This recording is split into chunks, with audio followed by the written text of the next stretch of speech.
Kanchan Outlook। Satnam Shri Waheguru ji. Comment section ਦੇ ਵਿੱਚ Waheguru type ਕਰਕੇ ਫਤਿਹ ਕਬੂਲ ਕਰੋ ਜੀ।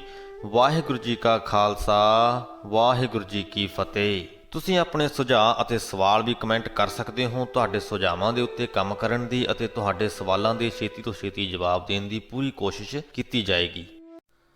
ਅੱਜ ਸ੍ਰੀ ਗੁਰੂ ਗ੍ਰੰਥ ਸਾਹਿਬ ਜੀ ਦੇ 187ਵੇਂ ਅੰਗ ਦੀ ਬਾਣੀ ਦੀ ਵਿਆਖਿਆ ਕਰਦੇ ਹਾਂ ਜੀ। 187ਵੇਂ ਅੰਗ ਦੇ ਪਹਿਲੇ ਹੀ ਸ਼ਬਦ ਦੇ ਵਿੱਚ ਸ੍ਰੀ ਗੁਰੂ ਅਰਜਨ ਦੇਵ ਜੀ ਨੇ ਕਈ ਸਾਰੇ ਸਵਾਲ ਪੁੱਛੇ ਹਨ ਤੇ ਅਖੀਰ ਵੱਲ ਉਹਨਾਂ ਸਵਾਲਾਂ ਦੇ ਜਵਾਬ ਦੇਣ ਦੀ ਵੀ ਕੋਸ਼ਿਸ਼ ਕੀਤੀ ਹੈ। ਸਵਾਲ ਕਾਫੀ ਸਪਸ਼ਟ ਹਨ, ਜਵਾਬ ਉਨਾ ਸਪਸ਼ਟ ਨਹੀਂ ਹੈ, ਪਰ ਗੱਲ ਸਮਝ ਦੇ ਵਿੱਚ ਆ ਜਾਂਦੀ ਹੈ। ਗੌੜੀ ਮਹਿਲਾ ਪੰਜਵਾਂ। ਕਵਨ ਰੂਪ ਤੇਰਾ ਆਰਾਧੋ, ਕਵਨ ਜੋਗ ਕਾਇਆ ਲੈ ਸਾਧੋ। ਗੁਰੂ ਜੀ ਕਹਿੰਦੇ ਨੇ ਕਿ ਹੇ ਪ੍ਰਮਾਤਮਾ, ਤੇਰਾ ਕਿਹੜਾ ਰੂਪ ਹੈ ਜਿਹੜਾ ਮੈਂ ਧਿਆਨ ਧਰਾਂ, ਤੇਰੇ ਕਿਹੜੇ ਰੂਪ ਦਾ ਮੈਂ ਧਿਆਨ ਧਰਾਂ, ਕਿਹੜਾ ਰੂਪ ਤੇਰਾ ਮੈਂ ਅਰਾਧਾਂ, ਕਿਹੜਾ ਉਹ ਯੋਗ ਸਾਧਨ ਹੈ ਜਿਹਦੇ ਨਾਲ ਕਿ ਮੈਂ ਆਪਣੀ ਕਾਇਆ ਨੂੰ ਭਾਵ ਕੇ ਆਪਣੇ ਸਰੀਰ ਨੂੰ ਸਾਧ ਸਕਾਂ, ਆਪਣੇ ਵੱਸ ਦੇ ਵਿੱਚ ਕਰ ਸਕਾਂ। ਕਵਨ ਗੁਣ ਜੋ ਤੁਝ ਲੈ ਗਾਵੋ, ਤੇਰਾ ਕਿਹੜਾ ਗੁਣ ਹੈ ਜਿਹਦੀ ਸਿਫਤ ਸਲਾਹ ਕਰਕੇ ਮੈਂ ਤੇਰੇ ਗੁਣ ਗਾ ਸਕਾਂ। ਕਵਨ ਬੋਲ ਪਾਰ ਬ੍ਰਹਮ ਰਿਝਾਵੋ ਰਹਾਓ, ਤੇ ਉਹ ਕਿਹੜੇ ਬੋਲ ਹਨ ਜਿਹੜੇ ਬੋਲ ਕੇ ਕਿ ਮੈਂ ਤੈਨੂੰ ਰਿਝਾ ਸਕਾਂ, ਭਾਵ ਕਿ ਤੈਨੂੰ ਪ੍ਰਸੰਨ ਕਰ ਸਕਾਂ। ਕਵਨ ਸੋ ਪੂਜਾ ਤੇਰੀ ਕਰੋ, ਤੇਰੀ ਮੈਂ ਕਿਹੜੀ ਪੂਜਾ ਕਰਾਂ।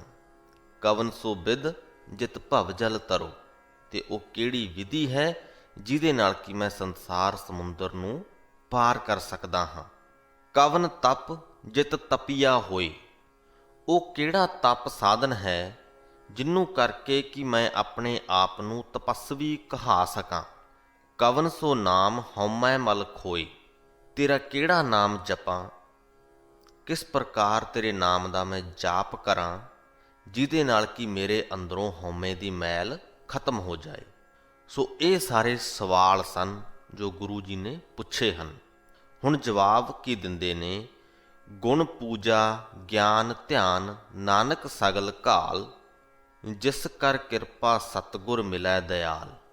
ਪਹਿਲੀ ਜੋ ਸਮਝਣ ਵਾਲੀ ਗੱਲ ਹੈ ਉਹ ਇਹ ਹੈ ਕਿ ਉਹਨਾਂ ਸਵਾਲਾਂ ਦੇ ਰਾਹੀਂ ਗੁਰੂ ਜੀ ਇੱਕ ਸੰਦੇਸ਼ ਵੀ ਦੇ ਰਹੇ ਹਨ। ਜੇਕਰ ਉਹ ਕਹਿੰਦੇ ਹਨ ਕਿ ਕਵਨ ਰੂਪ ਤੇਰਾ ਆਰਾਧੋ, ਕਿ ਮੈਂ ਤੇਰਾ ਕਿਹੜਾ ਰੂਪ ਅਰਾਧਾਂ, ਤੇਰੇ ਕਿਹੜੇ ਰੂਪ ਦਾ ਧਿਆਨ ਧਰਾਂ, ਤਾਂ ਇਹਦੇ ਚੋਂ ਭਾਵ ਇਹ ਵੀ ਨਿਕਲ ਕੇ ਆਉਂਦਾ ਹੈ ਕਿ ਉਸ ਪਰਮਾਤਮਾ ਦਾ ਕੋਈ ਖਾਸ ਰੂਪ ਨਹੀਂ ਹੈ, ਉਹਨੂੰ ਅਸੀਂ ਕਿਸੇ ਰੂਪ ਦੇ ਵਿੱਚ ਨਹੀਂ ਢਾਲ ਸਕਦੇ। ਜੇਕਰ ਗੁਰੂ ਜੀ ਕਹਿੰਦੇ ਹਨ ਕਿ ਕਵਨ ਜੋਗ ਕਾਇਆ ਲੈ ਸਾਧੋ, ਕਿਹੜੇ ਯੋਗ ਸਾਧਨ ਦੇ ਨਾਲ ਮੈਂ ਆਪਣੇ ਸਰੀਰ ਨੂੰ ਵੱਸ ਦੇ ਵਿੱਚ ਕਰਾਂ, ਜਾਂ ਹੋਰ ਜੋ ਵੀ ਗੁਰੂ ਜੀ ਨੇ ਤਰੀਕੇ ਦੱਸੇ ਹਨ ਜਿਹੜੇ ਕਿ ਇਨਸਾਨਾਂ ਦੇ ਵੱਲੋਂ ਆਮ ਵਰਤੇ ਜਾਂਦੇ ਹਨ ਉਸ ਪਰਮਾਤਮਾ ਨੂੰ ਪ੍ਰਸੰਨ ਕਰਨ ਦੇ ਲਈ, ਇਹਨਾਂ ਸਾਰੇ ਸਵਾਲਾਂ ਦੇ ਰਾਹੀਂ ਗੁਰੂ ਜੀ ਇਹ ਭਾਵ ਦਰਸਾ ਰਹੇ ਹਨ ਕਿ ਇਹਨਾਂ ਤਰੀਕਿਆਂ ਦੇ ਨਾਲ ਉਸ ਪਰਮਾਤਮਾ ਨੂੰ ਪ੍ਰਸੰਨ ਨਹੀਂ ਕੀਤਾ ਜਾ ਸਕਦਾ, ਉਹਦੇ ਨਾਲ ਸਾਂਝ ਕਾਇਮ ਨਹੀਂ ਕੀਤੀ ਜਾ ਸਕਦੀ। ਇਹ ਤਾਂ ਹੀ ਸੰਭਵ ਹੈ ਜੇਕਰ ਮਨੁੱਖ ਦੇ ਉੱਪਰ ਗੁਰੂ ਦੀ ਕਿਰਪਾ ਹੋਵੇ, ਗੁਰੂ ਉਸ ਪਰਮਾਤਮਾ ਦੇ ਬਾਰੇ ਦੇ ਵਿੱਚ ਮਨੁੱਖ ਨੂੰ ਦੱਸੇ ਤੇ ਗੁਰੂ ਮਨੁੱਖ ਦੀ ਮਦਦ ਕਰੇ ਉਸ ਪਰਮਾਤਮਾ ਦੇ ਨਾਲ ਸਾਂਝ ਕਾਇਮ ਕਰਨ ਦੇ ਵਿੱਚ। ਕਿਉਂਕਿ ਇਹ ਜੋ ਸਾਰੇ ਤਰੀਕੇ ਤੇ ਵਿਧੀਆਂ ਹਨ ਇਹ ਸਾਡਾ ਧਿਆਨ ਬਾਹਰ ਵੱਲ ਨੂੰ ਲੈ ਕੇ ਜਾਂਦੀਆਂ ਹਨ। ਜਦੋਂ ਵੀ ਇਹਨਾਂ ਵਿਧੀਆਂ ਨੂੰ ਅਸੀਂ ਕਰ ਰਹੇ ਹੁੰਦੇ ਹਾਂ ਤਾਂ ਸਾਡਾ ਧਿਆਨ ਇਹਨਾਂ ਵਿਧੀਆਂ ਦੇ ਉੱਪਰ ਹੁੰਦਾ ਹੈ, ਸਾਡਾ ਧਿਆਨ ਇਸ ਗੱਲ ਤੇ ਹੁੰਦਾ ਹੈ ਕਿ ਇਸ ਵਿਧੀ ਨੂੰ ਮੈਂ ਸਹੀ ਤਰੀਕੇ ਦੇ ਨਾਲ ਕਰਾਂ। ਸਾਡਾ ਧਿਆਨ ਉਸ ਪਰਮਾਤਮਾ ਨੂੰ ਮਹਿਸੂਸ ਕਰਨ ਵੱਲ ਨਹੀਂ ਹੁੰਦਾ ਤੇ ਗੁਰੂ ਸਾਨੂੰ ਇਹੀ ਸਿਖਾਉਂਦਾ ਹੈ ਕਿ ਉਸ ਪਰਮਾਤਮਾ ਨੂੰ ਮਹਿਸੂਸ ਕਿਵੇਂ ਕਰਨਾ ਹੈ।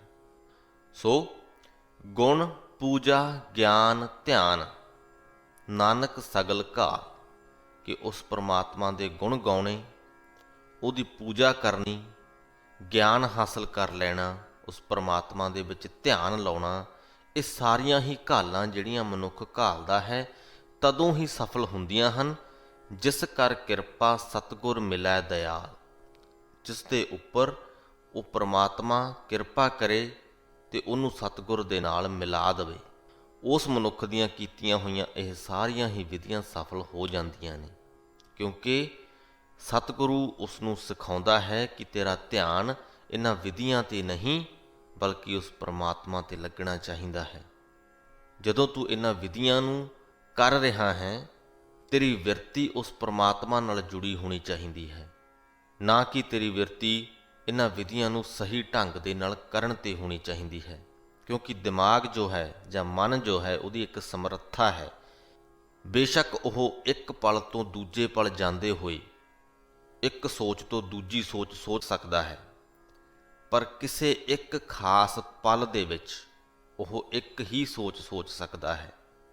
ਜਿਹੜੀ ਸੋਚ ਤੁਸੀਂ ਇਸ ਸੈਕਿੰਡ ਸੋਚ ਰਹੇ ਹੋ, ਤੁਹਾਡੇ ਦਿਮਾਗ ਦੇ ਵਿੱਚ ਉਹੀ ਸੋਚ ਹੈ। ਦੋ ਸੋਚਾਂ ਇੱਕੇ ਵਕਤ ਨਹੀਂ ਹੋ ਸਕਦੀਆਂ। ਸੋ ਜੇਕਰ ਤੁਹਾਡਾ ਧਿਆਨ ਸਾਰੇ ਦਾ ਸਾਰਾ ਇਸ ਗੱਲ 'ਤੇ ਹੈ ਕਿ ਮੈਂ ਇਸ ਵਿਧੀ ਨੂੰ ਸਹੀ ਤਰੀਕੇ ਦੇ ਨਾਲ ਕਰ ਲਵਾਂ, ਤਾਂ ਤੁਹਾਡਾ ਧਿਆਨ ਪਰਮਾਤਮਾ ਵੱਲ ਨਹੀਂ ਹੋ ਸਕਦਾ। ਸੋ ਅੱਗੇ ਚੱਲਦੇ ਹਾਂ। ਤਿਸ ਹੀ ਗੁਣ ਤਿਨ ਹੀ ਪ੍ਰਭ ਜਾਤਾ, ਜਿਸ ਕੀ ਮਾਨ ਲੈ ਸੁਖ ਦਾਤਾ, ਰਹਾਉ ਦੂਜਾ।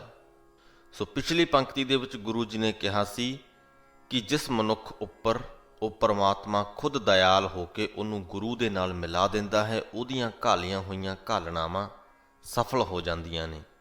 ਸੋ ਇਹਨਾਂ ਪੰਕਤੀਆਂ ਦੇ ਵਿੱਚ ਵੀ ਉਸੇ ਹੀ ਸੋਚ ਨੂੰ ਅੱਗੇ ਲੈ ਕੇ ਗਏ ਹਨ ਤੇ ਲਿਖਦੇ ਹਨ ਕਿ ਤਿਸ ਹੀ ਗੁਣ ਤਿਨ ਹੀ ਪ੍ਰਭ ਜਾਤਾ, ਕਿ ਜਿਹੜੇ ਮਨੁੱਖ ਨੂੰ ਗੁਰੂ ਮਿਲ ਗਿਆ ਹੈ ਉਹੀ ਉਸ ਪਰਮਾਤਮਾ ਦਾ ਗੁਣਗਾਨ ਕਰ ਸਕਦਾ ਹੈ, ਉਹੀ ਉਹਦੀ ਸਿਫਤ ਸਲਾਹ ਕਰ ਸਕਦਾ ਹੈ ਤੇ ਉਸੇ ਨੇ ਹੀ ਪਰਮਾਤਮਾ ਨੂੰ ਜਾਣਿਆ ਹੈ। ਤਿਨ ਹੀ ਪ੍ਰਭ ਜਾਤਾ, ਜਿਸ ਕੀ ਮਾਨ ਲੈ ਸੁਖ ਦਾਤਾ। ਜਿਹੜੇ ਮਨੁੱਖ ਦੀ ਉਹ ਸੁੱਖਾਂ ਦੀ ਦਾਤ ਦੇਣ ਵਾਲਾ ਪਰਮਾਤਮਾ ਮੰਨ ਲੈਂਦਾ ਹੈ। ਅਸੀਂ ਉਸ ਪਰਮਾਤਮਾ ਦੇ ਅੱਗੇ ਅਰਦਾਸ ਕਰਦੇ ਹਾਂ, ਉਹ ਪਰਮਾਤਮਾ ਸਾਡੀ ਅਰਦਾਸ ਨੂੰ ਕਬੂਲ ਲੈਂਦਾ ਹੈ, ਸਾਨੂੰ ਗੁਰੂ ਦੇ ਨਾਲ ਮਿਲਾ ਦਿੰਦਾ ਹੈ। ਗੌੜੀ ਮਹਿਲਾ ਪੰਜਵਾਂ। ਆਪਨ ਤਨ ਨਹੀਂ ਜਾਕੋ ਗਰਬਾ, ਰਾਜ ਮਿਲਖ ਨਹੀਂ ਆਪਨ ਦਰਬਾ। ਗਰਬਾ ਤੋਂ ਭਾਵ ਮਾਣ ਕਰਨਾ, ਹੰਕਾਰ ਕਰਨਾ, ਤੇ ਦਰਬਾ ਤੋਂ ਭਾਵ ਧਨ। ਸੋ ਗੁਰੂ ਜੀ ਕਹਿੰਦੇ ਕਿ ਆਪਨ ਤਨ ਨਹੀਂ, ਕਿ ਇਹ ਸਰੀਰ ਤੇਰਾ ਆਪਣਾ ਨਹੀਂ ਹੈ ਜਿਸ ਦਾ ਤੂੰ ਮਾਣ ਕਰਦਾ ਹੈ। ਜਾਕੋ ਗਰਬਾ, ਰਾਜ ਮਿਲਖ ਨਹੀਂ ਆਪਨ ਦਰਬਾ। ਰਾਜ ਭਾਗ, ਮਿਲਖ ਤੋਂ ਭਾਵ ਜ਼ਮੀਨਾਂ ਅਤੇ ਧਨ ਦੌਲਤ, ਜਿਨ੍ਹਾਂ ਦਾ ਸਾਰਿਆਂ ਦਾ ਤੂੰ ਮਾਣ ਕਰਦਾ ਹੈ, ਇਹ ਵੀ ਸਦਾ ਲਈ ਤੇਰੇ ਆਪਣੇ ਨਹੀਂ ਹਨ। ਆਪਨ ਨਹੀਂ ਕਾਕਉ ਲਪਟਾਇਓ। ਕਿਸ ਕਿਸ ਚੀਜ਼ ਦਾ ਤੂੰ ਮੋਹ ਕੀਤਾ ਹੋਇਆ ਹੈ, ਕਿਹੜੀ ਕਿਹੜੀ ਚੀਜ਼ ਨੂੰ ਤੂੰ ਲਿਪਟਿਆ ਹੋਇਆ ਹੈ, ਇਹ ਸਾਰੀਆਂ ਹੀ ਤੇਰੀਆਂ ਆਪਣੀਆਂ ਨਹੀਂ ਹਨ। ਆਪਨ ਨਾਮ ਸਤਿਗੁਰ ਤੇ ਪਾਇਓ ਰਹਾਉ। ਸਿਰਫ ਉਹ ਪ੍ਰਮਾਤਮਾ ਦਾ ਨਾਮ ਹੈ ਜਿਹੜਾ ਗੁਰੂ ਪਾਸੋਂ ਮਿਲਦਾ ਹੈ ਤੇ ਜਿਹੜਾ ਸਦਾ ਲਈ ਤੇਰਾ ਆਪਣਾ ਬਣ ਕੇ ਰਹਿੰਦਾ ਹੈ, ਕਦੇ ਵੀ ਤੇਰਾ ਸਾਥ ਨਹੀਂ ਛੱਡਦਾ। ਸੁੱਤ ਬਨਤਾ ਆਪਨ ਨਹੀਂ ਭਾਈ। ਸੁੱਤ ਤੋਂ ਭਾਵ ਪੁੱਤਰ ਅਤੇ ਬਨਤਾ ਤੋਂ ਭਾਵ ਇਸਤਰੀ। ਸੁੱਤ ਬਨਤਾ ਆਪਨ ਨਹੀਂ ਭਾਈ, ਇਸ਼ਟ ਮੀਤ ਆਪ ਬਾਪ ਨਾ ਮਾਈ। ਇਸ਼ਟ ਮੀਤ ਤੋਂ ਭਾਵ ਪਿਆਰਾ ਮਿੱਤਰ। ਸੋ ਇਹਨਾਂ ਦੋਨਾਂ ਪੰਕਤੀਆਂ ਦੇ ਵਿੱਚ ਗੁਰੂ ਜੀ ਕਹਿੰਦੇ ਹਨ ਕਿ ਪੁੱਤਰ, ਇਸਤਰੀ, ਪਿਆਰਾ ਮਿੱਤਰ, ਬਾਪ ਅਤੇ ਮਾਂ, ਇਹ ਸਾਰੇ ਵੀ ਤੇਰੇ ਆਪਣੇ ਨਹੀਂ ਹਨ। ਇਹ ਸਾਰੇ ਵੀ ਸਦਾ ਤੇਰਾ ਸਾਥ ਨਹੀਂ ਨਿਭਾ ਸਕਦੇ। ਸਾਰੇ ਨਾਸ਼ਵੰਤ ਹਨ, ਇੱਕ ਦਿਨ ਸਭ ਨੇ ਚਲੇ ਜਾਣਾ ਹੈ। ਸੋਇਨਾ ਰੂਪਾ ਫੁਨ ਨਹੀਂ ਦਾਮ, ਹੈਵਰ ਗੈਵਰ ਆਪਨ ਨਹੀਂ ਕਾਮ। ਦਾਮ ਤੋਂ ਭਾਵ ਦੌਲਤ, ਹੈਵਰ ਤੋਂ ਭਾਵ ਘੋੜੇ ਤੇ ਗੈਵਰ ਤੋਂ ਭਾਵ ਹਾਥੀ। ਸੋ ਗੁਰੂ ਜੀ ਕਹਿੰਦੇ ਹਨ ਕਿ ਸੋਨਾ, ਸੋਹਣਾ ਰੂਪ, ਦੌਲਤ, ਵਧੀਆ ਘੋੜੇ, ਵਧੀਆ ਹਾਥੀ, ਇਹ ਸਾਰੇ ਵੀ ਤੇਰੇ ਕੰਮ ਨਹੀਂ ਆ ਸਕਦੇ। ਕਹੋ ਨਾਨਕ ਜੋ ਗੁਰ ਬਖਸ਼ ਮਿਲਾਇਆ। ਹੇ ਨਾਨਕ, ਇਹ ਆਖ ਕਿ ਜਿਸ ਮਨੁੱਖ ਦੇ ਉੱਪਰ ਉਸ ਪਰਮਾਤਮਾ ਨੇ ਬਖਸ਼ਿਸ਼ ਕਰਕੇ ਉਹਨੂੰ ਗੁਰੂ ਮਿਲਾ ਦਿੱਤਾ ਹੈ, ਕਹੋ ਨਾਨਕ ਜੋ ਗੁਰ ਬਖਸ਼ ਮਿਲਾਇਆ, ਤਿਸ ਕਾ ਸਭ ਕਿਛ ਜਿਸ ਕਾ ਹਰ ਰਾਇਆ। ਸਾਰਾ ਸੰਸਾਰ ਹੀ ਉਸ ਦਾ ਹੈ, ਜਿਸ ਦਾ ਕਿ ਉਹ ਪਰਮਾਤਮਾ ਹੈ। ਜਿਹਦੀ ਪਰਮਾਤਮਾ ਦੇ ਨਾਲ ਸਾਂਝ ਬਣ ਗਈ, ਉਹਨੂੰ ਸਭ ਕੁਝ ਹੀ ਆਪਣਾ ਆਪਣਾ ਲੱਗਦਾ ਹੈ। ਜਦ ਤੱਕ ਸਾਡੇ ਮਨ ਦੇ ਵਿੱਚ ਇਹ ਫਰਕ ਹੈ ਕਿ ਇਹ ਚੀਜ਼ ਮੇਰੀ ਹੈ, ਇਹ ਮੇਰੀ ਨਹੀਂ ਹੈ, ਇਹ ਘਰ ਮੇਰਾ ਹੈ, ਇਹ ਘਰ ਗਵਾਂਢੀਆਂ ਦਾ ਹੈ, ਮੇਰਾ ਨਹੀਂ ਹੈ, ਤਾਂ ਅਸੀਂ ਆਪਣੇ ਘਰ ਦੇ ਉੱਪਰ ਹੱਕ ਜਤਾਉਂਦੇ ਹਾਂ, ਤੇ ਉਹ ਹੱਕ ਹੀ ਕਿਤੇ ਨਾ ਕਿਤੇ ਹੰਕਾਰ ਬਣ ਜਾਂਦਾ ਹੈ। ਜਦੋਂ ਤੁਹਾਡੀ ਸਾਂਝ ਉਸ ਪਰਮਾਤਮਾ ਦੇ ਨਾਲ ਬਣ ਜਾਂਦੀ ਹੈ, ਤੁਹਾਨੂੰ ਸਾਰਾ ਸੰਸਾਰ ਹੀ ਆਪਣਾ ਆਪਣਾ ਲੱਗਦਾ ਹੈ।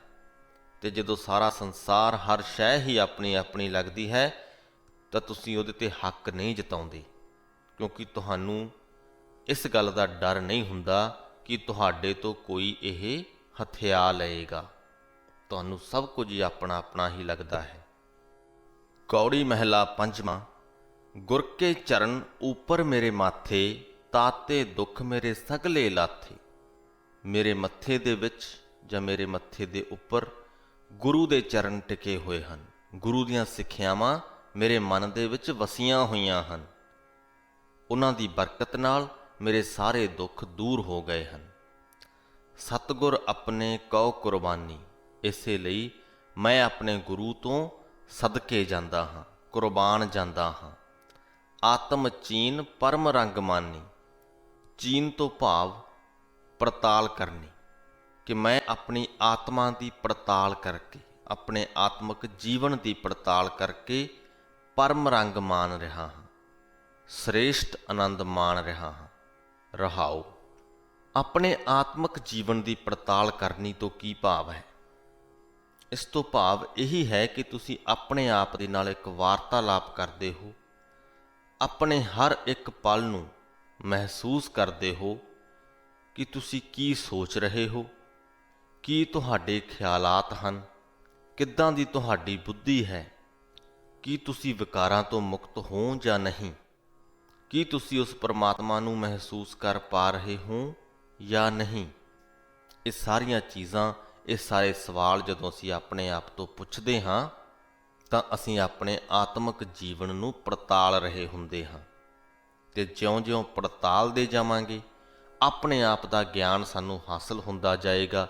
ਜਿੱਥੇ-ਜਿੱਥੇ ਸਾਨੂੰ ਲੱਗੇਗਾ ਕਿ ਅਸੀਂ ਗਲਤ ਹਾਂ, ਅਸੀਂ ਆਪਣੇ ਆਪ ਨੂੰ ਸਹੀ ਕਰਦੇ ਜਾਵਾਂਗੇ, ਤੇ ਇਸ ਪ੍ਰਕਾਰ ਆਪਣੇ ਮਨ ਨੂੰ ਉਸ ਆਤਮਿਕ ਅਡੋਲਤਾ ਵਾਲੀ ਸਥਿਤੀ ਦੇ ਵਿੱਚ ਲੈ ਜਾਵਾਂਗੇ, ਜਿੱਥੇ ਜਾ ਕੇ ਕਿ ਪਰਮ ਆਨੰਦ ਹਾਸਲ ਹੁੰਦਾ ਹੈ। ਚਰਨ ਰੇਣ ਗੁਰ ਕੀ ਮੁਖ ਲਾਗੀ, ਅਹੰ ਬੁੱਧ ਤਿਨ ਸਗਲ ਤਿਆਗੀ। ਅਹੰ ਬੁੱਧ ਤੋਂ ਭਾਵ ਅਹਿਮ ਵਾਲੀ ਬੁੱਧੀ, ਅਹੰਕਾਰ ਵਾਲੀ ਬੁੱਧੀ। ਜਿਨ੍ਹਾਂ ਮਨੁੱਖਾਂ ਦੇ ਮੁਖਾਂ ਦੇ ਉੱਪਰ ਗੁਰੂ ਦੇ ਚਰਨਾਂ ਦੀ ਧੂੜ ਲੱਗ ਜਾਂਦੀ ਹੈ, ਉਹ ਆਪਣੀ ਅਹੰਕਾਰ ਵਾਲੀ ਬੁੱਧੀ ਪੂਰੀ ਤਰ੍ਹਾਂ ਦੇ ਨਾਲ ਤਿਆਗ ਦਿੰਦੇ ਹਨ। ਗੁਰ ਕਾ ਸ਼ਬਦ ਲੱਗੋ ਮਨ ਮੀਠਾ। ਉਹਨਾਂ ਦੇ ਮਨਾਂ ਦੇ ਵਿੱਚ ਗੁਰੂ ਦਾ ਸ਼ਬਦ ਹੀ ਮਿੱਠਾ ਲੱਗਦਾ ਹੈ। ਪਾਰ ਬ੍ਰਹਮ ਤਾਤੇ ਮੋਹਿ ਡਿੱਠਾ। ਜਿਹੜੇ ਸ਼ਬਦ ਦੀ ਬਰਕਤ ਦੇ ਨਾਲ ਕਿ ਉਹ ਉਸ ਪਰਮਾਤਮਾ ਦੇ ਦਰਸ਼ਨ ਕਰ ਪਾਉਂਦੇ ਹਨ। ਗੁਰ ਸੁਖ ਦਾਤਾ ਗੁਰ ਕਰਤਾਰ। ਜੋ ਗੁਰੂ ਹੈ, ਉਹੀ ਸੁੱਖਾਂ ਦੀ ਦਾਤ ਬਖਸ਼ਣ ਵਾਲਾ ਹੈ। ਗੁਰੂ ਹੀ ਕਰਤਾਰ ਦਾ ਰੂਪ ਹੈ। ਜੀ ਪ੍ਰਾਣ ਨਾਨਕ ਗੁਰ ਆਧਾਰ। ਨਾਨਕ ਦੇ ਜਿੰਦ ਦਾ, ਨਾਨਕ ਦੇ ਪ੍ਰਾਣਾਂ ਦਾ ਉਹ ਗੁਰੂ ਹੀ ਆਸਰਾ ਹੈ। ਗੌੜੀ ਮਹਿਲਾ ਪੰਜਵਾਂ। ਰੇ ਮਨ ਮੇਰੇ ਤੂੰ ਤਾਕੋ ਆਹੇ, ਜਾਕੈ ਊਣਾ ਕਛਹੂ ਨਾਹੀ। ਆਹੇ ਤੋਂ ਭਾਵ ਤਾਂਗ ਕਰਨਾ। ਇਸ ਸ਼ਬਦ ਦੇ ਵਿੱਚ ਗੁਰੂ ਜੀ ਆਪਣੇ ਮਨ ਦੇ ਨਾਲ ਵਾਰਤਾਲਾਪ ਕਰ ਰਹੇ ਹਨ ਤੇ ਕਹਿੰਦੇ ਹਨ ਕਿ ਹੇ ਮੇਰੇ ਮਨ, ਰੇ ਮਨ ਮੇਰੇ ਤੂੰ ਤਾਕੋ ਆਹੇ। ਤਾ ਤੋਂ ਭਾਵ ਪਰਮਾਤਮਾ, ਕਿ ਤੂੰ ਉਸ ਪਰਮਾਤਮਾ ਨੂੰ ਮਿਲਣ ਦੀ ਤਾਂਗ ਕਰ। ਜਾਕੈ ਊਣਾ ਕਛਹੂ ਨਾਹੇ। ਜਿਸ ਦੇ ਘਰ ਵਿੱਚ ਕਿਸੇ ਵੀ ਚੀਜ਼ ਦੀ ਕੋਈ ਤੋਟ ਨਹੀਂ ਹੈ, ਕੋਈ ਥੁੜ ਨਹੀਂ ਹੈ। ਹਰ ਸਾ ਪ੍ਰੀਤਮ ਕਰ ਮਨ ਮੀਤ। ਹੇ ਮੇਰੇ ਮਿੱਤਰ ਮਨ, ਉਸ ਪਰਮਾਤਮਾ ਵਰਗਾ ਪ੍ਰੀਤਮ ਬਣਾ। ਕਿ ਆਪਣਾ ਜੋ ਪ੍ਰੀਤਮ ਹੈ, ਆਪਣਾ ਜੋ ਪਿਆਰਾ ਹੈ, ਉਹ ਉਸ ਪਰਮਾਤਮਾ ਨੂੰ ਬਣਾ। ਪ੍ਰਾਨ ਆਧਾਰ ਰਾਖੋ ਸਦ ਚੀਤ ਰਹਾਓ। ਤੇ ਉਸ ਪ੍ਰਾਣਾਂ ਦੇ ਆਸਰੇ ਪ੍ਰਮਾਤਮਾ ਨੂੰ ਸਦਾ ਆਪਣੇ ਚਿੱਤ ਦੇ ਵਿੱਚ ਰੱਖ, ਸਦਾ ਉਹਨੂੰ ਯਾਦ ਰੱਖ। ਇੱਕ ਪਲ ਦੇ ਲਈ ਵੀ ਉਹ ਪ੍ਰੀਤਮ ਤੇਰੇ ਮਨ ਦੇ ਵਿੱਚੋਂ ਵਿਸਰੇ ਨਾ। ਰੇ ਮਨ ਮੇਰੇ ਤੂੰ ਤਾਕੋ ਸੇਵ, ਕਿ ਹੇ ਮੇਰੇ ਮਨ ਤੂੰ ਉਸ ਪਰਮਾਤਮਾ ਦਾ ਸੇਵਨ ਕਰ, ਉਸ ਪਰਮਾਤਮਾ ਦੀ ਸੇਵਾ ਭਗਤੀ ਕਰ। ਆਦਿ ਪੁਰਖ ਅਪਰੰਪਰ ਦੇਵ, ਕਿਹੜਾ ਪਰਮਾਤਮਾ?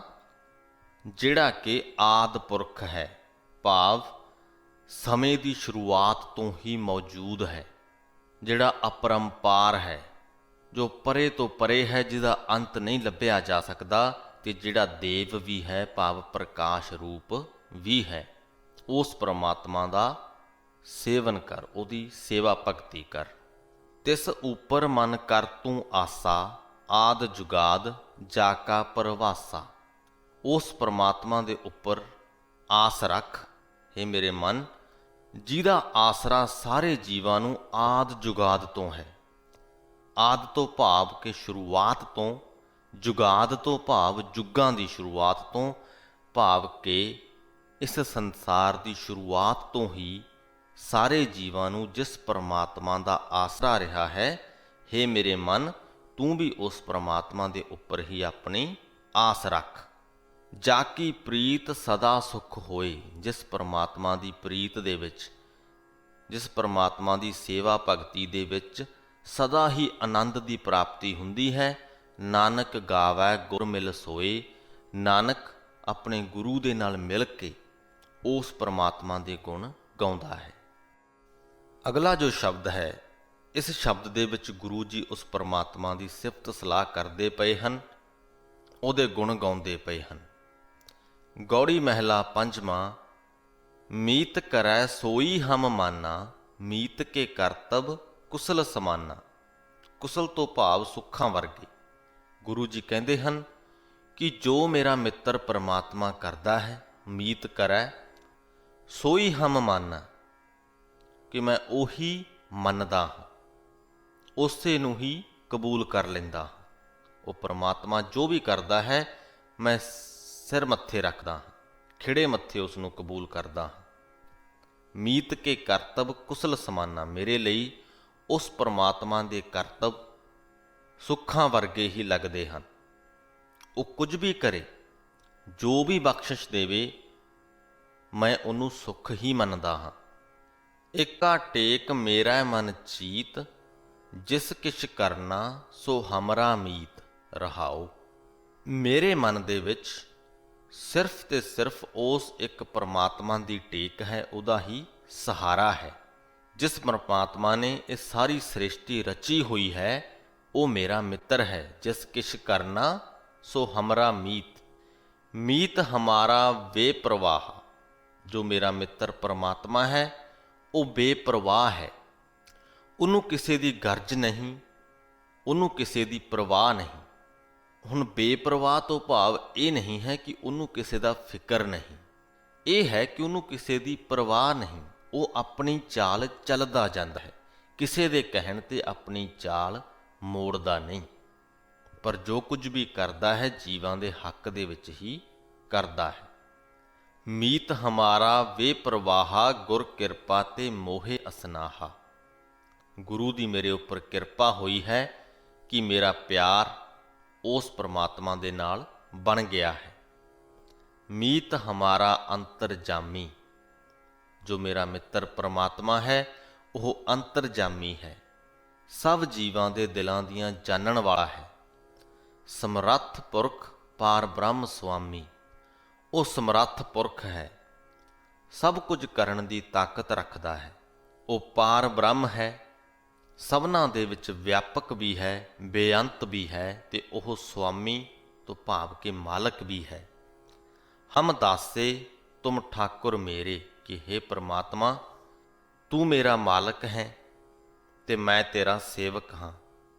ਮਾਨ ਮਹਤ ਨਾਨਕ ਪ੍ਰਭ ਤੇਰੇ, ਹੇ ਨਾਨਕ, ਇਹ ਆਖ ਕਿ ਉਸ ਪਰਮਾਤਮਾ ਦਾ ਸੇਵਕ ਬਣਿਆ ਹੀ ਮਾਣ ਹਾਸਲ ਹੁੰਦਾ ਹੈ, ਵਡਿਆਈ ਹਾਸਲ ਹੁੰਦੀ ਹੈ। ਸੋ ਇਹਨਾਂ ਸਾਰੀਆਂ ਹੀ ਪੰਕਤੀਆਂ ਦੇ ਰਾਹੀਂ ਗੁਰੂ ਜੀ ਨੇ ਉਸ ਪਰਮਾਤਮਾ ਦੀ ਵੱਡਮੁੱਲਤਾ ਨੂੰ, ਉਹਦੀ ਬੇਅੰਤਤਾ ਨੂੰ ਕਬੂਲਿਆ ਹੈ। ਸੋ ਇਸ ਦੇ ਨਾਲ ਹੀ ਸ੍ਰੀ ਗੁਰੂ ਗ੍ਰੰਥ ਸਾਹਿਬ ਜੀ ਦੇ 187ਵੇਂ ਅੰਗ ਦੀ ਬਾਣੀ ਦੀ ਵਿਆਖਿਆ ਦੀ ਸਮਾਪਤੀ ਹੁੰਦੀ ਹੈ ਜੀ। ਅੱਜ ਦੀ ਬਾਣੀ ਦੀ ਸ਼ੁਰੂਆਤ ਗੁਰੂ ਜੀ ਨੇ ਕਈ ਸਾਰੇ ਸਵਾਲਾਂ ਤੋਂ ਕੀਤੀ ਕਿ ਕਿਹਨਾਂ ਵਿਧੀਆਂ ਦੇ ਨਾਲ, ਕਿਹਨਾਂ ਤਰੀਕਿਆਂ ਦੇ ਨਾਲ ਉਸ ਪਰਮਾਤਮਾ ਨੂੰ ਪ੍ਰਸੰਨ ਕੀਤਾ ਜਾ ਸਕਦਾ ਹੈ, ਤੇ ਫਿਰ ਜਵਾਬ ਦੇ ਵਿੱਚ ਕਿਹਾ ਕਿ ਉਸ ਪਰਮਾਤਮਾ ਨੂੰ ਪ੍ਰਸੰਨ ਕਰਨਾ ਵਿਧੀਆਂ ਦੇ ਵੱਸ ਦੀ ਗੱਲ ਨਹੀਂ। ਜਿਸ ਮਨੁੱਖ ਦੇ ਉੱਪਰ ਗੁਰੂ ਮਿਹਰਬਾਨ ਹੁੰਦਾ ਹੈ, ਗੁਰੂ ਜਿਸ ਨੂੰ ਸੱਚਾ ਗਿਆਨ ਦਿੰਦਾ ਹੈ, ਉਹ ਮਨੁੱਖ ਉਸ ਪਰਮਾਤਮਾ ਨਾਲ ਸਾਂਝ ਕਾਇਮ ਕਰਨ ਦੇ ਵਿੱਚ ਸਫਲ ਹੁੰਦਾ ਹੈ। ਉਸ ਤੋਂ ਬਾਅਦ ਗੱਲ ਹੋਈ ਕਿ ਇਹ ਸਾਰੀਆਂ ਹੀ ਚੀਜ਼ਾਂ ਜਿਨ੍ਹਾਂ ਨੂੰ ਅਸੀਂ ਆਪਣੀਆਂ ਆਪਣੀਆਂ ਸਮਝਦੇ ਹਾਂ, ਸਦਾ ਦੇ ਲਈ ਆਪਣੀਆਂ ਨਹੀਂ ਰਹਿ ਸਕਦੀਆਂ। ਬਿਹਤਰ ਇਹੀ ਹੈ ਕਿ ਉਸ ਪਰਮਾਤਮਾ ਦੇ ਨਾਲ ਸਾਂਝ ਪਾਈਏ, ਉਹਨੂੰ ਆਪਣਾ ਮੰਨੀਏ। ਜਦੋਂ ਅਸੀਂ ਉਹਦੇ ਨਾਲ ਸਾਂਝ ਕਾਇਮ ਕਰ ਲੈਂਦੇ ਹਾਂ ਤਾਂ ਸਾਨੂੰ ਸਾਰਾ ਸੰਸਾਰ ਹੀ ਆਪਣਾ ਆਪਣਾ ਲੱਗਦਾ ਹੈ। ਕਿਸੇ ਚੀਜ਼ ਦੇ ਉੱਪਰ ਅਸੀਂ ਆਪਣਾ ਹੱਕ ਨਹੀਂ ਜਮਾਉਂਦੇ, ਤੇ ਹੱਕ ਨਾ ਜਮਾਉਣ ਦੇ ਕਾਰਨ ਅਸੀਂ ਹੰਕਾਰ ਤੋਂ ਬਚੇ ਰਹਿੰਦੇ ਹਾਂ। ਫਿਰ ਗੱਲ ਹੋਈ ਗੁਰੂ ਦੀ ਕਿ ਕਿਸ ਪ੍ਰਕਾਰ ਗੁਰੂ ਦੇ ਚਰਨਾਂ ਦੀ ਧੂੜ, ਭਾਵ ਕਿ ਗੁਰੂ ਦੀਆਂ ਸਿੱਖਿਆਵਾਂ ਹਾਸਲ ਕਰਕੇ ਅਸੀਂ ਆਪਣੇ ਹੰਕਾਰ ਨੂੰ ਖਤਮ ਕਰ ਸਕਦੇ ਹਾਂ।